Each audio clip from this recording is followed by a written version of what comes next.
দক্ষিণেশ্বর মন্দির এবং আদ্যাপীঠ মন্দির দেখার পর তোমাদেরকে এবার দেখাতে চলেছি বেলুড় মঠ।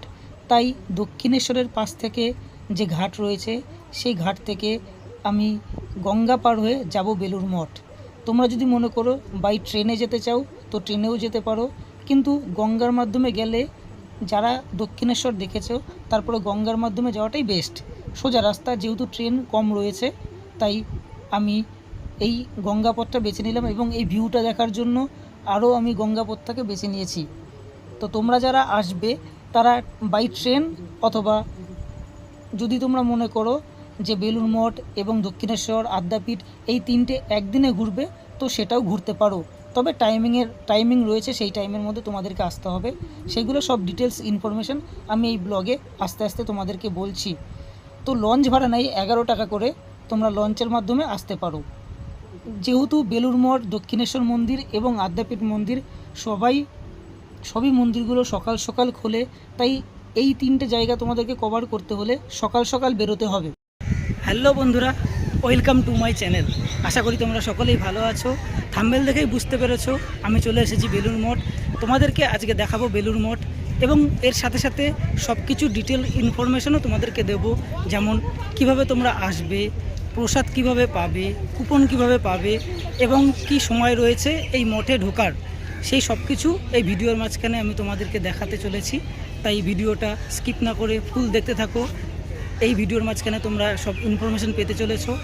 আর ভালো লাগলে অবশ্যই একটা লাইক, শেয়ার এবং সাবস্ক্রাইব করে আমার পাশে থাকবে। চলো ভিডিওটা দেখতে থাকো। চলে এসেছি বেলুড় মঠ গঙ্গা পার হয়ে। দেখতেই পারছো অসাধারণ ভিউ তোমাদেরকে দেখাচ্ছি। বেলুড় মঠের ভিউটা জাস্ট অসাম।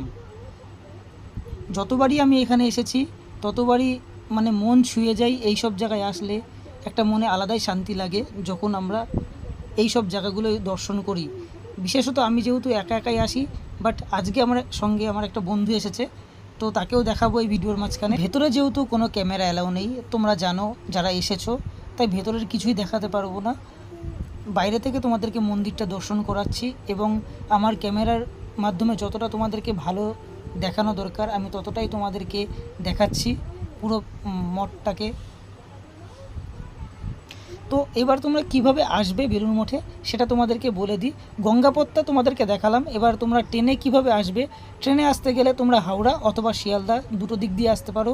হাওড়াতে দিক দিয়ে আসতে হলে হাওড়া থেকে বেলুড় মঠ স্টেশনে নামতে হবে, অথবা ব্যান্ডেলগামী বা যারা কাটোয়া লাইন থেকে অথবা বর্ধমান লাইন থেকে আসবে তাদেরকে হাওড়াগামী ট্রেন ধরে নামতে হবে বেলুড় মঠ। ওখান থেকে টোটো ধরে আসতে হবে বেলুড় মঠে। টোটো ভাড়া নেবে 15 টাকা করে। আজকে আমার সঙ্গে আমার যে বন্ধুটা এসছে, এটা হচ্ছে আমার বন্ধু। আমি যেহেতু ঘুরতে ভালোবাসি তাই ও আমাকে অনেকবার বলেছে যে কোথাও গেলে আমাকে বলিস, তাই ওকে আজকে নিয়ে এসেছি আমি, যেহেতু আমি একাই সব জায়গায় ঘুরি। এটি হচ্ছে স্বামীজি মন্দির। প্রচুর মানুষ এখানে আসে প্রতিদিন দর্শন করে এই বেলুড় মঠ।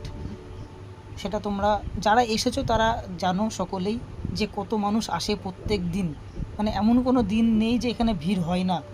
আর স্বামীজির মন্দিরের পাশেই রয়েছে সমাধিপীঠ, যেটা তোমাদেরকে এবার দেখাতে চলেছি।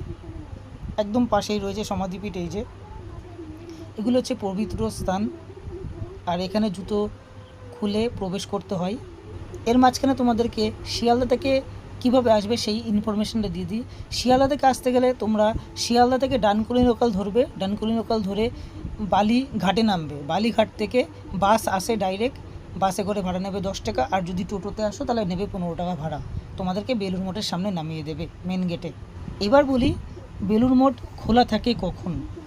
সকাল 6টা থেকে 12টা পর্যন্ত এবং বিকেল 4টে থেকে 8টা পর্যন্ত বেলুড় মঠ খোলা থাকে। আর এর মধ্যেই তোমাদেরকে প্রবেশ করতে হবে, এরপরে কিন্তু বেলুড় মঠ খোলা থাকে না। আর সকাল সকাল এসে অবশ্যই তোমরা কুপন কেটে নেবে। কুপনের জন্য কোনো প্রাইস মূল্য নেই, যার যেমন সামর্থ্য সেই টাকা দিলেই হবে। এবার তোমরা দেখতে পাচ্ছ সারদা দেবীর মন্দির। যারা ঘুরতে ভালোবাসো তাদের জন্য আমার ব্লগ খুবই ভালো লাগবে, কারণ আমার ব্লগে কোনো এন্টারটেনমেন্ট পাবে না বা খুব মজাও পাবে না। তাই আমার ব্লগ সকলের ভালো লাগবে না। যারা ঘুরতে ভালোবাসে, যারা ইনফরমেশন চাই ঘোরার জন্য, তাদের জন্য আমার ব্লগ খুবই ভালো লাগবে। এবার তোমরা দেখতে পাচ্ছ স্বামী ব্রহ্মানন্দ মন্দির। প্রতিটা মানুষ এসে এখানে প্রার্থনা করে, যার যেরকম মনের আশা রয়েছে সেই আশাগুলো পূর্ণ করে এই সব মন্দিরগুলো এসে। আমার চ্যানেলে তোমরা বরাবরই দেখেছো যে আমি কোনো এন্টারটেনমেন্ট বিষয়ে দেখাই না, সবসময় তোমাদেরকে নতুনত্ব কিছু মন্দির এবং নতুনত্ব জায়গাগুলো তোমাদের সামনে তুলে ধরি।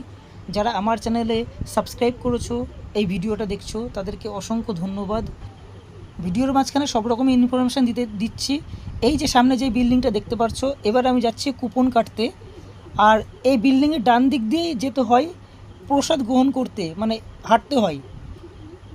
এই যে বাঁ পাশে এবার তোমাদেরকে দেখাবো, বাঁ পাশে রয়েছে, এই বিল্ডিংয়ের বাঁ পাশে রয়েছে কুপনের জায়গা, যেখান থেকে তোমাদেরকে কুপন কাটতে হবে এবং তোমার যেটুকু সামর্থ্য সেই সামর্থ্য অনুযায়ী 30 টাকা 40 টাকা যা পারবে দিয়ে এখান থেকে কুপন নিতে হবে।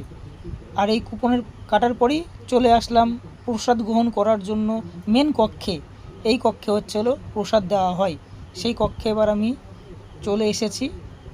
তোমাদেরকে দেখাবো আজকে মেনুতে কি কি রয়েছে, প্রসাদ কি কি দেওয়া হয়। প্রতিদিনই শুনেছি খিচুড়ি দেওয়া হয়। দেখতেই পারছো কত বড় জায়গাটা, জাস্ট মানে বলে বোঝাতে পারবো না একসঙ্গে কত মানুষ খেতে পারবে, একবারে মানে ভোগ নিতে পারবে। তো আজকের মেনুতে কি কি রয়েছে সেটাও তোমাদেরকে এবার দেখাবো। বসার পর মানে সব লাইন বাই লাইন সবাই বসতে হয়, তারপরেই প্রসাদও ঠিক লাইন বাই লাইনে আসে। যারা তোমরা এসেছো তারা জানো। চলে এসেছি প্রসাদ কক্ষে, এবার আমি প্রসাদ গ্রহণ করব। এর পরের ভিডিওতে তোমাদেরকে দেখাবো বেলুড় মঠের পাশেই রয়েছে লাল বাবা আশ্রম, যেই আশ্রম সম্পর্কে অনেকেই জানে না। তো এর পরের ভিডিওতে তোমাদেরকে আমি সেই আশ্রমটি তুলে ধরবো, তোমাদেরকে দেখাবো। আমার সঙ্গে থাকবে, পাশে থাকবে সাবস্ক্রাইব করে। চলে এসেছে প্রসাদ, প্রথমেই খিচুড়ি দেওয়া হচ্ছে। দেখো খিচুড়িটা খেতে কিন্তু অসাধারণ টেস্ট হয়। এরপরে দেওয়া হবে তরকারি, চলে এসেছে তরকারি, এবং তারপরে পায়েস এবং চাটনি দেওয়া হয়। এই থাকে প্রসাদের মেনু। দেখতে পাচ্ছ কত মানুষ একসঙ্গে বসতে পারবে এবং প্রসাদ গ্রহণ করতে পারবে।